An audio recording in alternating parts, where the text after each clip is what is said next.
Hey everyone, it's 4Gun Guy. And you know, it's funny, today I was going to do a video on the Hornady AutoCharge Pro, I think it is, and I took this off the prize table at a match. And it's a good little powder measure. But then I thought, you know what, if this thing's about 2 or 3 years old, there's been a bunch of videos on it, let's do something different. So what I want to do today is talk about the subtle differences, not subtle, but the differences between chargers like these two here and this one here, which is also four years old now, three and a half, 4, 5 years old. But there is a difference. Then I just want to talk to you about how big of a difference that difference makes out at distance when you're competing in a match. So if you're ready to go, let's get to it.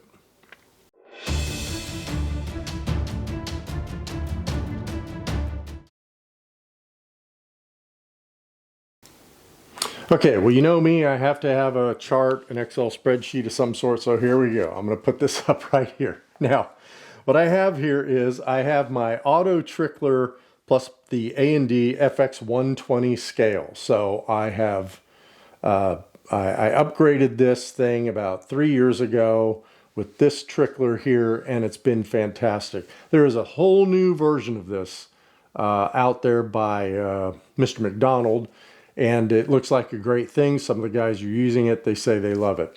There are other powder throwers out there and measurement devices that are on this level. And so you can look into those. This is the Hornady AutoCharge Pro. As I said, I picked this off a prize table.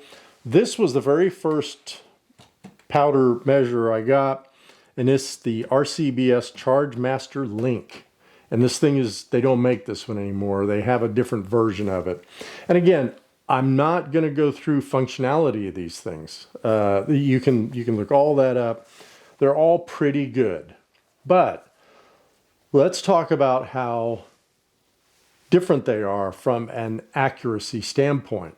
So when you look at these two, the Hornady and the RCBS, they measure, and I'll put this up here, they measure to the 10th of a grain.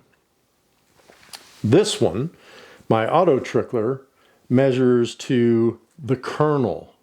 So this measures out to the hundredths. These measure to the tenths. And now, if we talk about that, let's talk about the difference that could make out at distance. So I'm going to look at the chart here. Let's start here at the top here. 1 kernel of H4895 is roughly 2 hundredths of a grain, okay? So there are about 1,465 kernels in my 29.3 grains of powder that I load for my 6BRA that pushes me a 107 Sierra Match King pushes it at 2803 feet per second, okay? So that's roughly 1.9 feet per second per kernel of powder. Now, some of you are gonna go, man, you are getting way too down in the weeds and detail on this stuff, but trust me, a lot of guys go to the kernel. I do too, or I used to. Now I have a range that I live by. So, off by 0.1 grains, which is what these say they're accurate to, which is about 5 kernels, means we'll be roughly on our velocity off by about 9.55 feet per second. Let's just say 10 feet per second. All right? So, let's say these go to a tenth, that goes to a hundredth. Now, let's drop down below here and talk about the difference in vertical drop between 2793, if the shots were 10 feet per second less, if we undercharged, or we were right at our 2803. At 500 yards, we're off by about 1/2 inch. Okay. 600 off by about 3/4 of an inch. At 700, 1 inch. 800, maybe around 1.5. At 900, 1 3/4 of an inch, and at 1,000 yards, we're off by 2 inches at 1,000 yards.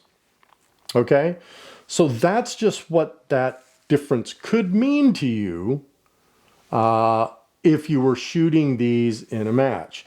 Now, I want to talk about some actuals that I did with these two scales and this one, and let's see how that really translates into which one would be good for where you are in your shooting journey.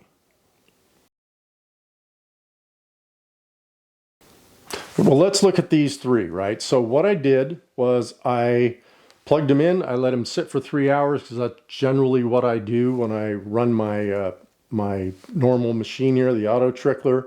I'll let it run for even longer than that just to warm up. Did all of them for 3 hours, and then I did 4 drops from each and just threw those numbers out because I didn't care, just to get them even further warmed up. I calibrated all of them and all that stuff. Then I took 10 drops from each one. I measured everything on my AutoTrickler because it is the most accurate out of all three. And so this is what I came up with. AutoTrickler was off by, I think my low was 29.28. My high was 29.32. So, you know, 400ths difference, which would mean, if we look at our chart here, I'll keep this thing up here. If we look at our chart out at 1,000 yards, that's probably less than an inch difference. If you look at that.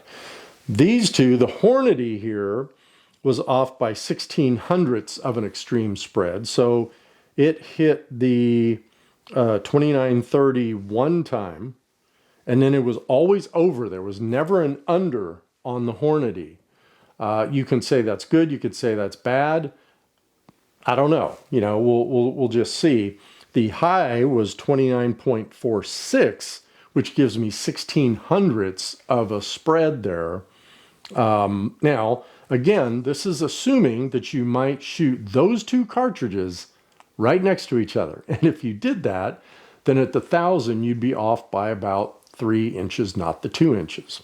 Okay, so with that being said, on the RCBS here, it hit 29.3, the actual target weight, twice, and it had an extreme spread of 1/1800ths. The average was about 29.5 on this one. The average on this one was about 29.9.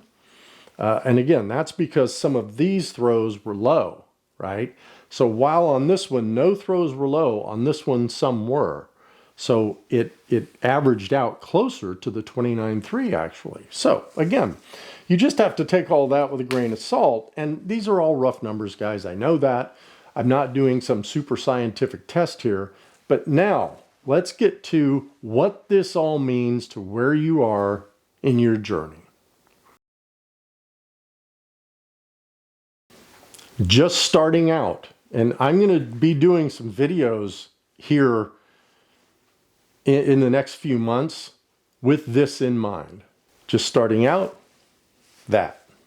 If you can afford that at, what is this, $1,000 for the latest setup of that, awesome.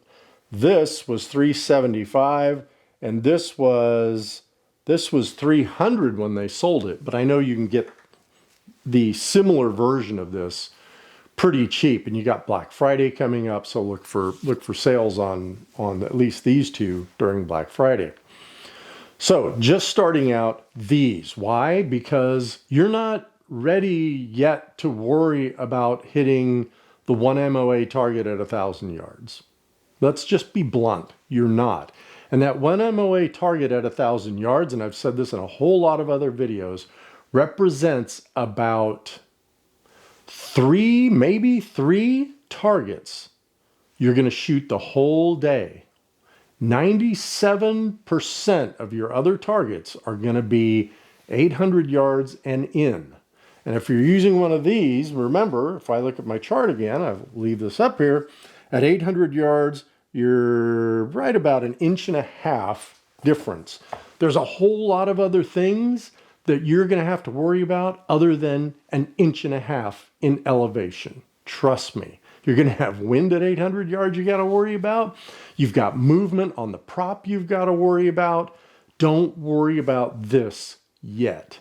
Now, if you shoot for a year or two and you're always in the top 20 and it looks like you can push into that top 10 and you want to get that last ounce of everything out of what you're doing and how you're reloading and all that stuff, then that is the way to go. It's going to give you the most accurate reading you can get, an accurate drop you can get. And again, guys, I'm just saying, if you can afford this up front, really afford it, go ahead and get it. This is one of those pieces of equipment I say, if you can, I don't see any issue with you jumping in and getting this thing if you're going to shoot PRS and you know you're going to shoot it for a while. Plus, the resale on these is pretty darn good. You'll be able to get, I don't know, 75, 80% of your money out of it. These, I'm not so sure. I'd say you're probably going to get 50 to 60% of your money out of it. So from a resale standpoint, I don't think you can go wrong with any of these. But yeah, I just wanted to kind of bring this up. And I've got another video I'm going to do on some other things that is really going to make people probably kind of upset, but I don't care. I want to save you money if you're just beginning, and on stuff you actually need, spend the money. On stuff you don't need, don't spend the money. Where you are in your PRS journey. So I hope this helped. I hope this helps you make some informed decisions. Do your own research. Figure out where you want to be in all this. And then go ahead, get what you're going to get. Be happy with it and work with it to get you on target.